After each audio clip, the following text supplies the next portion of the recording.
Oh, baby. Wyatt Earp, 13-year American Single Malt. I paid more for this bottle than I care to admit. It was not more than MSRP, which means it was not more than $300. So I paid right at MSRP, and I'm kind of okay with that because even if I don't like this bottle, I get to say that it's the hottest bottle. I think it's the hottest bottle. Now I'm having a little bit of a memory come back to me. I was with my buddy Woodford Bourbon guy, Mr. Jay Jacobs, and Jay had a bottle in his bar that was exceptionally high proof.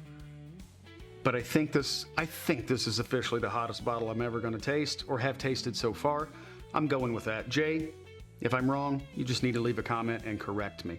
But this is the Wyatt Earp 13-year American Single Malt. American Single Malts are hit or miss for me. I have high hopes for it because I'm a proof hound. I like proof, high proof. I also love, I don't like plastic, but I do like this top. The bullets are on the top. I don't know if this is screw top or cork. Feels like a cork to me. So let's see what we have here. I'm gonna wet that cork a bit. Not much of a pop, but that's an interesting top. So I'm gonna blame the lack of pop on me, but very cool top here. Nice synthetic cork. That is an American Single Malt. That's a scotchy smelling drink, which is okay. I like scotch. I like some Irish. I'm gonna pour that a little light. That might even be too much considering it's 80%. Let me know if you guys have had this, if you've ever tasted this, put in the comments. I know bourbon drinkers don't always go toward single malts, but I actually started my bourbon journey or my whiskey journey as a scotch drinker. And I do have a cool story to tell about some of the scotch distilleries that tie into my wife's family, but we'll save that for another day and possibly podcast. Let's get into this thing.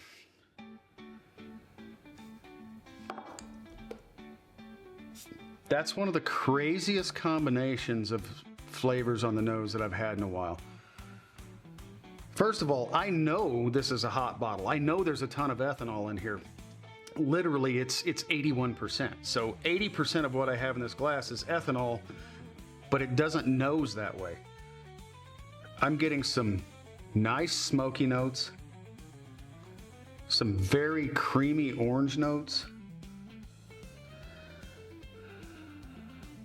and a very interesting note that I can't quite put my finger on. Okay, to the palate, then we'll come back to the nose. As we all know, sometimes the palate will open up the nose or vice versa. 50% of your taste is your smell. So let's go to the palate. I don't know if I like that or not.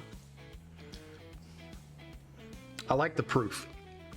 I'm getting a great hug from this, getting a ton of spice, but there's something going on here that I am not familiar with. It's confusing me. It did not make me want to spit it out, so I'm going to go with that's a good thing. It's actually inviting me in for another pass, but I'm just struggling to put my finger on what these notes are.